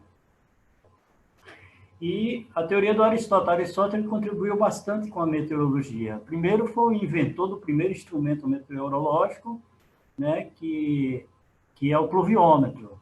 E levou... levou ano que nós só no século XVII, século XVIII, é que outros instrumentos foram feitos, né, foram descobertos. Daqui a pouco a gente fala sobre eles. Aí ele dizia que somente o mar é a origem dos ventos, entendeu? Então, as chuvas... das chuvas e dos rios. Mas ele já falava alguma coisa de evaporação, né? Quando ele falava que as águas se espalhavam por uma vasta área, as quais evaporavam rápido e imperceptível, né? A evaporação é invisível, né? Então, eles já davam alguma dica. Isso daí perdurou por muitos anos, essa teoria, como sendo a verdadeira. A próxima. Bom, aí no século XIX, o meu herói que eu falei, né, o Dalton, ele era engenheiro químico que estiver assistindo aqui vão ficar felizes, né? Ele era meteorologista e também físico. E ele introduziu, né, a teoria da evaporação, que todos vocês conhecem, todos nós já fizemos as continhas com as leis, expressões espaciais, né? Quando a gente estava estudando, eu acho que não era nem na graduação, isso era no ensino médio, né? E aí ele definiu a pressão do vapor de saturação com a temperatura, ou seja, ele descobriu o segredo da evaporação, que é o que interessava para nós de meteorologia, com a equação de transferência de massa. A próxima. Aí está o ciclo da hidrológica, a gente chama, né? Eu peguei essa figura da internet. Isso aqui deve ser uma universidade de algum lugar, esse USGS, esqueci de olhar de onde é. Mas acho que é lá dos Estados Unidos esse negócio aí. E aí alguém fez em português, ficou bonitinho. Então aí mostra que o Sol, né, é a nossa vedete principal, ele aquece as águas oceânicas, que por sua vez acontece a evaporação, essa evaporação condensa, forma nuvens, essas nuvens se dirigem forma a chuva que precipita onde, no continente, dentro do próprio mar, daí dá origem aos aquíferos e tem essa maravilha de vida que começou com o Sol. Sem ele, era impossível isso acontecer. Então, esse ciclo hidrológico aí, o pessoal da engenharia deve ter estudado isso na graduação em algum momento da vida, né? Isso aí está na nossa genética, né? Vamos à próxima. Só para lembrar que o professor Molion, ele falou num ponto, para mim, o ponto mais importante que foram todos os modelos é quando você despreza o ciclo hidrológico. Então, você desprezou a criação maior. Uma vez eu fiz uma palestra no Ulisses Guimarães, em Brasília, e no auditório que tem lá, e eu falei na palestra que a produção de água no planeta era infinita, e tinha uma autoridade do estado que eu moro, São Paulo, né, que estava lá, que era palestrante também. Na hora das perguntas, ele não deixou ninguém fazer pergunta para mim, ele ficou fazendo para mim, discutiu comigo, só um nervoso e foi embora. Porque eu falei para ele que para a produção de água ela acabar, é preciso que a gente apague o sol. E eu acho que a gente não vai conseguir não, viu, Molhão? Pode fazer o que quiser aí, mas não vai conseguir.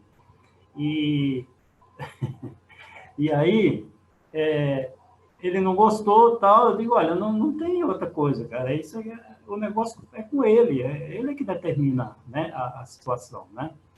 Então, é um assunto que faz tempo que eu venho defendendo e as pessoas não dão ouvidos, raramente. Eu vi o professor Molion falar agora do ciclo hidrológico, fiquei contente, cara, eu não lembro de ter visto nenhuma palestra de alguém dar importância devida ao ciclo hidrológico, né?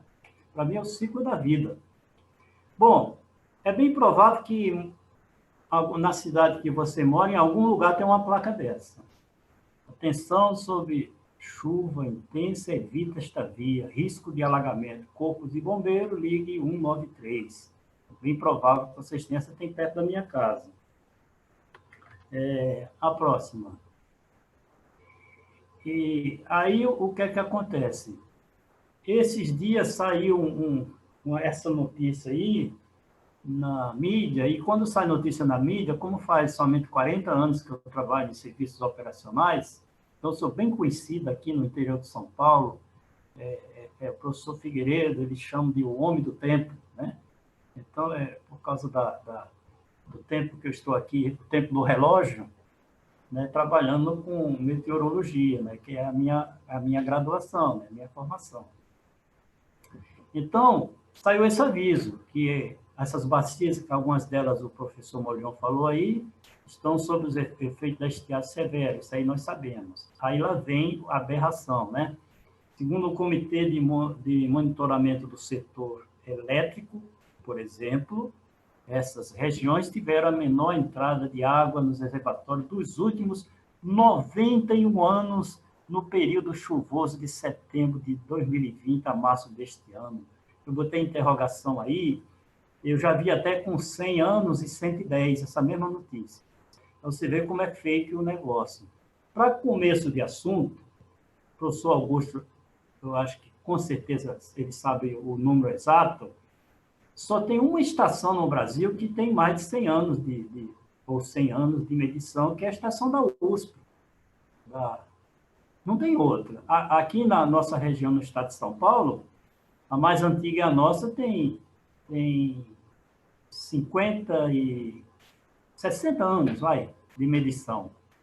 De onde veio essa maior seca de 91 anos, cara? Que nós não temos como validar isso daí com informação, porque não tinha anteriormente, né? Não quero nem falar da qualidade do dado meteorológico brasileiro, estou falando assim, aonde tinha. Então, esse tipo de notícia e partiu de um órgão oficial, cara, eu não entendo como é que publica uma coisa dessa, né? E isso é mais aquela técnica que eu chamo de terroristas do clima. O cara põe medo na população, assustando com essas bobagens, e aí tem gente que acredita, e muita gente que acredita nisso, e não muda essa história. A próxima. Rio de Janeiro, em 2002, eu usei porque, quando eu fiz parte do Rio Mais 20, eu levei essa questão lá na reunião, a gente tinha no Confea, eu ouvi dizer que foi o maior GT de todos os tempos, era o GT Rio Mais 20, o Grupo de Trabalho Rio Mais 20. E eu fazia parte, eu era um dos integrantes desse grupo. E nessa época, eu sugeri a proposta que eu vou falar no final, mas infelizmente ninguém me ouviu lá, mas tudo bem. Então, essa é uma situação no Rio de Janeiro, olha, isso não é tão raro ver isso nas cidades. Qualquer cidade aí que eu ouvi falar que até as cidades pequenas estão assim também, né? Estão assim desse jeito, alagado, tudo com água, toda essa água aí é água perdida, né? Isso aí não tem escapatória, ninguém faz nada com ela. A próxima. Aí vem as tragédias, aí o professor Molion falou, e o Augusto também, dessas tragédias que a gente convive com ela e formou aquele ciclo, como o professor Augusto mostrou, né? A gente não resolve a causa, né? E aí os efeitos são inevitáveis. Então, essa daí foi terrível. Foi datada 1988, 148 pessoas mortas em Petrópolis. Vamos à próxima. Essa daí foi em 1966. Você veja que essas enchentes... Eu peguei o Rio de Janeiro porque era Rio Mais 20, né? Mas eu tenho coisa daqui também, né? Também teve problemas lá com enchentes no Rio de Janeiro e Guanabara, está escrito aqui no jornal. Aqui, deixa eu ver aqui quantas pessoas... Muitas pessoas morreram, eu não estou conseguindo achar aqui o número, mas todas essas tragédias trazem prejuízo de vidas e propriedades, né? A próxima. Essa aqui é a cidade que eu moro. 2017, dia 20 de janeiro de 2014. Essa cena de 2014 não é mais vista aqui em Bauru. Não é por falta de chuva, não, que quando chove continua enchendo esses mesmos lugares. Aquela plaquinha que eu falei a vocês, nesse lugar também tem uma plaquinha daquela, né? Então, isso é uma coisa que nunca se resolve, o poder público não resolve e a gente convive com isso eternamente. Então, essa cena desse carro atolado aí, aqueles outros carros ali, a pessoa empurrando, ele não é mais visto aqui em Bauru porque a gente fez um esquema junto com a Defesa Civil, utilizando um WhatsApp, a gente criou um grupo onde faz parte o prefeito, todos os secretários, né? A Defesa Civil e os bombeiros e a polícia, né? E interdita as ruas e nunca mais aconteceu isso aí, de carro boiando, nem pessoas morrendo aqui em Bauru. Por quê? Porque tem um serviço, é um serviço piloto que nós criamos há bastante tempo e terminou não saindo daqui de Bauru por motivos da burocracia institucional, né? Mas tudo bem, mas de qualquer maneira ele funciona, esse daí. A próxima. E aqui a anomalia de chuva, essa aqui ele colocou uma versão, essa mesmo, essa versão mesmo. Aqui tem, no lado direito eu não estou conseguindo ver, que as janelas estão, deixa eu ver se eu consigo tirar as janelas aqui, consegui passar para o lado de cá. Aqui eu tenho mais ou menos, isso é um cenário que existe, são valores de mais de 50 anos de dados, olha lá, de 1982 até 2020. Aí dá quanto? Dá um bocado de ano, né? Dá 38 anos, tem mais. Mas tudo bem. É isso mesmo, 38 anos. Então, aí o que é que acontece? Vocês vejam, em meteorologia, o professor Molion mostrou um monte de gráficos dele, a maioria deles é assim, altos, baixos. Vocês notaram isso? Todas as variáveis meteorológicas que eu conheço, elas têm esse perfil. E você faz a média também, vai aparecer esse perfil. Nesse caso aqui é chuva acumulada anual, porque os meus colegas meteorologistas acumulam chuva, fazem estudo mensais da chuva. E eu sempre falei para fazer o anual. O anual você vê se o ano foi legal ou não, se teve déficit, ou teve... O que foi que aconteceu? A nossa média aqui é 1.500 milímetros. Olha. Eu tinha colocado uma linha aqui, mas não sei porque ela não está aparecendo. Uma linha média. Então, tem um período aqui, imaginar que o 1.500 é por aqui, né? Um período da década de 80, tá vendo? Todo entrou na década de 90, até 94, de superávit de chuva. E alguns dados desse aqui, até o professor Molion falou, que houve aumento de temperatura de 76 a 2005, 76 a 2005, ele 2005 está aqui, 1976, o 76, estou achando ele não, 76 eu não tenho, eu tenho 82, e 2014, 2016, ele disse que houve alguma coisa, também aumento de temperatura, 2014 a 2016, ó, 2014 está aqui, 2013, 2016 está aqui. Nessa fase aqui, nós tivemos, olha quanto tempo faz que vem chovendo abaixo da média. É mais ou menos do ano 2000 para cá. Ó. Teve alguns anos 2 anos aqui que foi acima da média, né? E esses que são próximos da média, essa média seria aqui 1.500, eu tinha colocado aqui, mas não está vendo. Como o desvio padrão da chuva é muito grande, então, termina esse que está um pouco acima, um pouco abaixo, como sendo dentro da média, por causa do desvio padrão, que é gigantesco. Das variáveis meteorológicas que a gente tem, é o que tem o maior desvio padrão, é a chuva. E também é o mais difícil de prever, claro. Né? Vou ver a próxima. Bom, e agora? O que é que eu quero dizer com tudo isso? Né? Então, vamos para a próxima. É agora. Eu fiz aqui um levantamento da média climatológica nossa de 30 anos e dos últimos 10 anos. Quando parou 30 anos, a gente fez uma média, deixou lá, que é sugerido pela Organização Mundial de Meteorologia, que seja a média climatológica é de 30 anos, né? Então, esse daqui é para cada mês de outubro, novembro, dezembro, janeiro, fevereiro, e aqui embaixo tem o total. Fiz essa média dos últimos 10 anos, que daqui dá uma diferença mais ou menos de uns 20% entre um e outro aqui. Então, o que é que acontece? Você veja que a falta d'água, ela poderia não dar tanta problemática se a gente soubesse administrar a água quando ela chove, quando tem o excesso dela, né? Então, veja que a diferença não é grande, 20%, apesar do desvio padrão da chuva ser muito grande. Olha aqui, por exemplo, aqui, ó, a média aqui, olha, 276, o desvio padrão é quase a metade, tá vendo? É muito, muito elevado o desvio padrão. Olha aqui, por exemplo, 80, 170. Então, é uma variável complicada a chuva. Nós sabemos disso. A próxima. E o que é que eu vejo aqui na cidade que eu moro? Esses dias eu estava passeando, isso aqui era um terreno do lado esquerdo aqui. Olha o que virou. Esse daqui era algo semelhante ao do lado esquerdo, e olha que maravilha de prédios bonitos e tudo. Aí eu fico imaginando, eu não vi esse cálculo em canto nenhum. Procurei na literatura americana, que é onde eu acho muita coisa, procurei na literatura inglesa também, não achei, no Brasil. Quanto gasto de água para o cara fazer um prédio desses? Água. E vou lembrando que a água de Bauru, que essa aqui são fotos de Bauru, não é uma água qualquer, é água com cloro e flúor. Olha, usado nesse daí, na construção.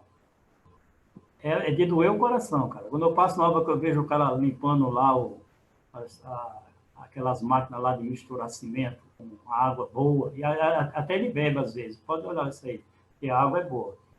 E a gente, nessa situação, o que está acontecendo em Bauru? A cada ano que passa, muitos projetos como esse vão surgindo, residenciais. Eu não tenho nada contra, mas veja bem, está sendo usada a água que já tem pouca para nós. A Bauru, a gente fica embaixo em cima, né, do aquífero Guarani, então já está aparecendo um queijo suíço, de tanto que o pessoal está furando isso aí. E esses poços, eles têm um prazo de validade, né? Se eu não me engano, são 10 anos. Então, é complicado isso aí. A próxima. Aí a pergunta é, mas tem solução inovadora? Tem como resolver isso? Tem, olha. Hong Kong, por exemplo, ele controla, ele pega as enchentes e guarda em algum lugar, tá vendo? Ele tem um controle das enchentes. Claro que essa obra, os engenheiros que estiverem vendo isso daqui, sabem que isso aqui é uma obra que em 4 anos o cara não faz, né? É pesado demais. Ou seja, todo excesso de água na chuva, que entram dentro das tubulações de água, né? Professor, faltam 2 minutos. Tá bom, estou terminando. Elas vão direto para esse local aqui, onde eles reaproveitam essa água e utilizam para outras coisas, como, por exemplo, para a construção civil. Essa água ela é limpa, ela é bonita, dá até um monte de turistas lá que vão ver isso daí.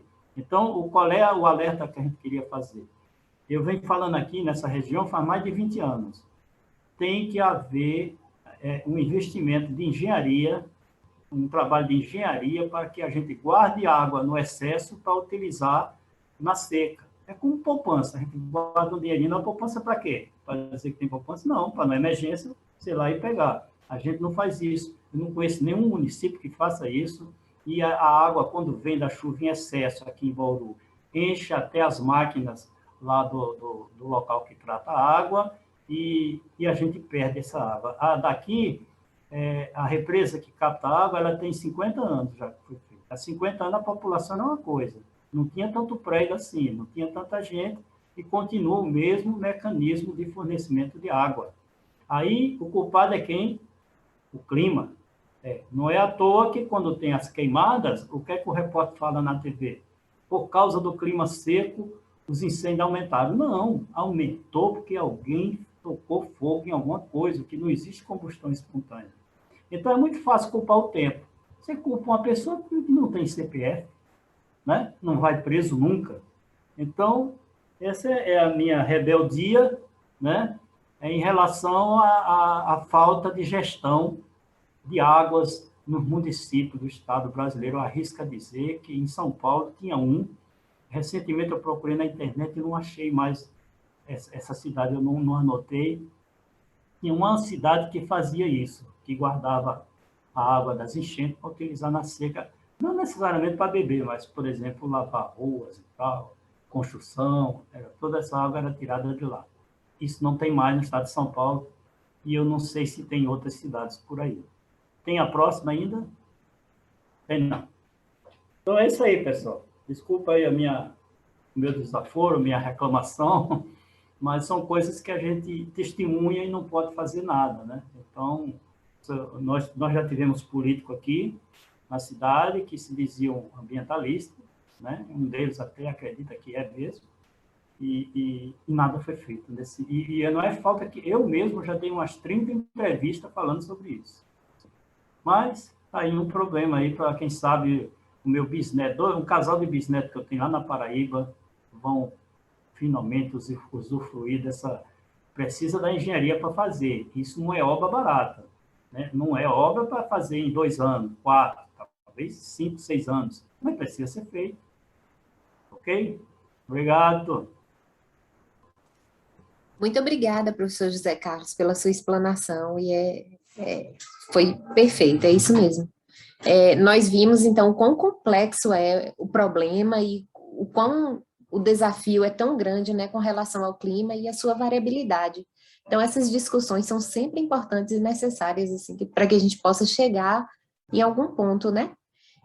Antes de passar as perguntas aqui, eu quero deixar aberta para, se entre vocês tiverem algumas considerações ou alguma pergunta um para o outro, fiquem à vontade.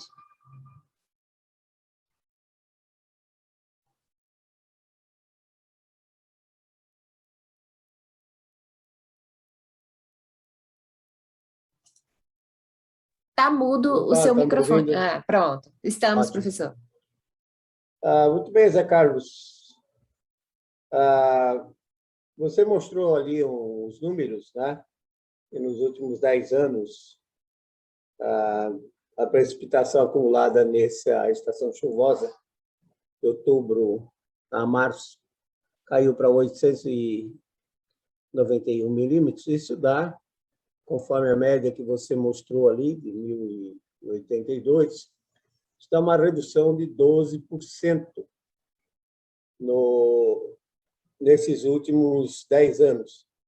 Não sei se você pegou o mesmo período que eu, de 2011 a 2020, mas, de maneira geral, mostra aí o último mapa que eu mostrei, que foi a redução praticamente em toda a costa leste, toda a parte leste do Brasil, em particular nessa região aí que pega o sul de Minas, São Paulo. Então, aparentemente, nesses últimos 10 anos, essa última década, 2011 a 2020, houve uma redução. O seu número aqui, que eu calculei, dá 12% de redução.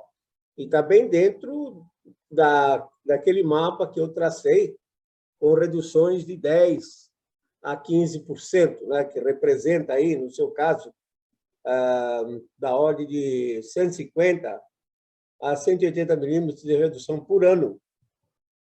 Então, é muito importante que as autoridades, as pessoas que estão nos assistindo, levem isso em consideração.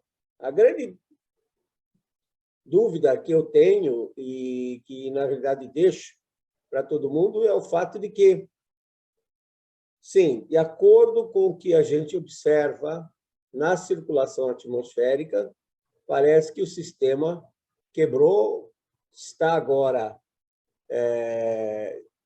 digamos assim, dominando esse sistema em que a componente meridional do vento é mais presente, ou seja, essas trocas de massa de ar polar, de origem polar, com trocas de massa de ar tropical, são realmente mais frequentes, A gente já observa isso desde 2010, por exemplo, em que ocorreu um dos primeiros desastres no inverno, frente fria, que entrou em junho de 2010, só no Uruguai deixou mais de 100 mil cabeças de ovelha mortas. O Paraguai reportou 7 mil cabeças de gado Nelore mortos. Então, a gente tem percebido, parece que a atmosfera, quando há uma mudança dessa, para refletir globalmente, leva aí da ordem de 3 a 4 anos, e parece que então vamos estar nesse regime. Quando tem-se um resfriamento global, como parece que está acontecendo, a atmosfera vai ter, então, menor capacidade de reter umidade e, consequentemente, vai chover menos. E é isso que nós estamos vendo, né? Nessa década de 2011 a 2020. É claro que precipitação em Bauru é um pluviômetro, um ponto... Professor, eu fiz uma média da região. Então, entendeu? Mas o região de Bauru, num raio de 100 quilômetros de Bauru. Então, como você estuda essa parte de hidrologia, seria interessante pegar uma bacia.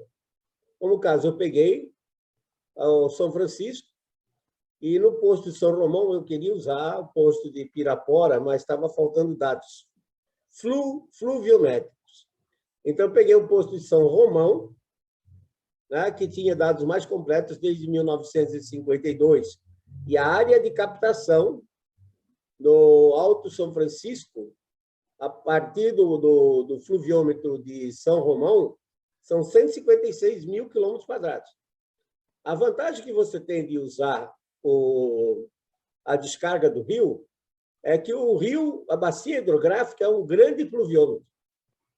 Pode ter problemas microclimáticos em alguns pluviômetros distribuídos na bacia, mas o rio integra toda essa água que cai. E, na realidade, eu vi que, no caso do Poço São Romão, a redução de chuva comparada com o período de 81 a 2010, que possivelmente a gente já vai mudar a média climatológica para 91 a 2020, mas, por enquanto, estamos trabalhando com 81 a 2010, a redução foi de 40% na vazão do rio. Então, a minha preocupação é que, se esse tipo de clima, ligeiramente mais frio, produzindo menos chuva, muito pouco, às vezes até difícil de você provar estatisticamente, porque 10, 15% está bem dentro do erro do próprio pluviômetro. O rio, não. O rio mede isso tranquilamente.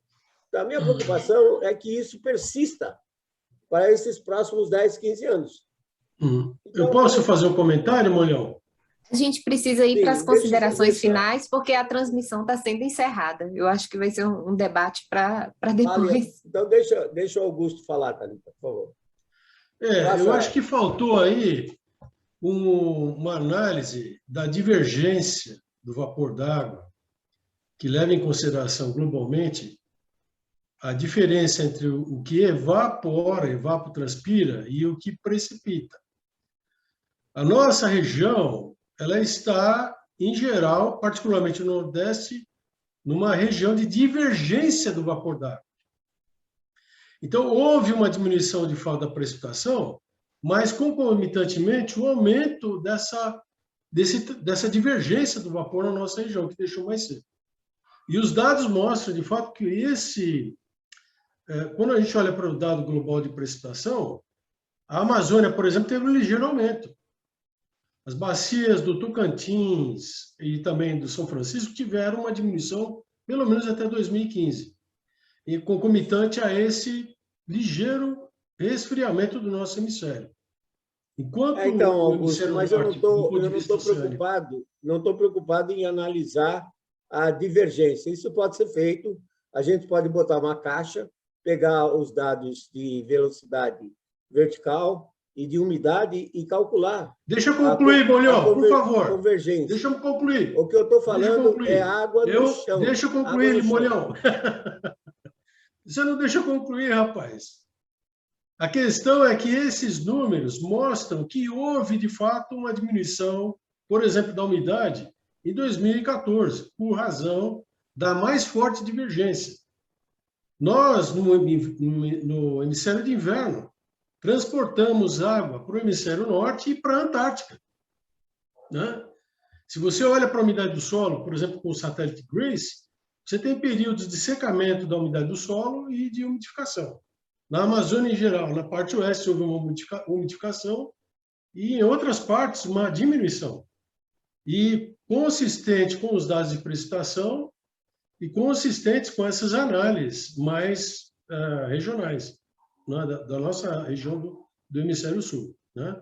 Então, eu acho que é importante levar em consideração, quando eu me refiro à divergência, ela pode ser medida a partir dessa diferença entre o que evapora e o que precipita, né? E quando você faz essa conta, tem havido um aumento da evapotranspiração. Não. Na realidade, o que há é uma predominância... Deixa eu só falar uma coisa. Peraí.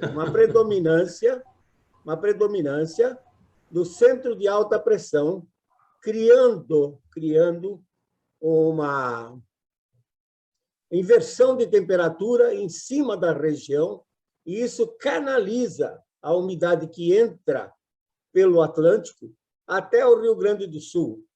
Então, esse domínio da alta pressão, e na realidade significa uma convergência nos níveis altos e a descida do ar seco em cima da região, impedindo, com essa inversão de temperatura, que a umidade dos baixos níveis se transforme em chuva. Isso é que tem dominado. Não é a divergência de vapor... Isso significa aumento da divergência. Não só você suprime a precipitação, mas você faz com que a umidade vá para outras regiões. Por exemplo, o Nordeste, anualmente, transporta água para a América Central no inverno, né? E esse fluxo isso aí não. Isso aí eu discordo, porque, na realidade, nós... Eu tenho dados. Você quer ver os dados? Eu mando para você. Eu acho que é um debate muito importante para 2 horas só, e a nossa transmissão está sendo encerrada. Eu agradeço a participação com os meus amigos. Deixa eu só falar uma coisa para o Molion, só uma. Molion, eu prestei atenção nas ondas de Rossby que você falou, e eu estava ignorando elas, mas eu me lembro bem que este ano elas têm aparecido mais que nos anos anteriores, e bem forte, com forte gradiente.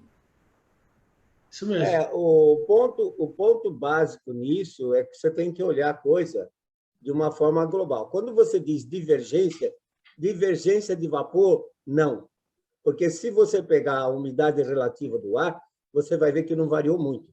O que ocorre, você tem que olhar, olhando as imagens de satélite e olhando os mapas de análise, você vê a presença da alta pressão em cima da região, uma inversão de temperatura que impede a convecção ou reduz a convecção.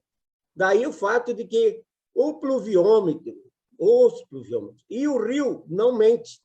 Eu não vou tentar explicar para algo que o nosso ouvinte não entenda. Eu estou falando em termos de água caída, o Zé Carlos mostrou que houve uma redução de 12% em Bauru, e da mesma forma, quando eu traço meus mapas, eu vejo a redução de 10% a 15% em toda essa parte das serras de Minas Gerais, que alimenta os grandes rios. O fluviômetro de São Romão, ele não mente. Ele diz que o Rio São Francisco sofreu uma redução de 40%. E eu estou alertando as autoridades para esses próximos 10 a 15 anos, essa redução de chuva continuar. E como a nossa matriz elétrica é baseada na hidroeletricidade, então você tem Rio Paranaíba, que nasce nessas serras, nessa região, e o Rio Grande, que forma o Rio Paraná. O mês passado estava entrando 6.000 metros cúbicos por segundo em Itaipu. Isso só roda 8, 9 turbinas de Itaipu. Aí você tem 11.000 megawatts instalados no Rio São Francisco. O fato é que nós estamos aqui no fim desse evento. Eu agradeço a sua preocupação em alertar, e, de fato, tem havido um resfriamento do nosso hemisfério, com o aumento dessas ondas de Rossby, com a propagação de ar muito frio, que produz uma secagem muito forte da atmosfera, em baixos níveis, e isso, de fato, está tudo interligado. O fato é que no nosso hemisfério, olhando para a África, para a Austrália e para a América do Sul, nós temos um padrão de anomalia de precipitação negativa. E concomitante aumento da evapotranspiração, evaporação, o que causa ainda um déficit maior ainda. Né? Mas se lembrar que eu agradeço. A fonte de umidade principal são os oceanos. Isso. Eu quero agradecer muito a vocês, palestrantes. Eu sei que todo mundo tem outra demanda e que tiraram um tempo muito precioso para vir aqui contribuir de maneira significativa com o evento. Muito obrigada para todos que estiveram com a gente até agora e muito obrigada. Ok. Bom, Leon, parabéns por esse final seu aí, viu? Eu também sou dos oceanos aí.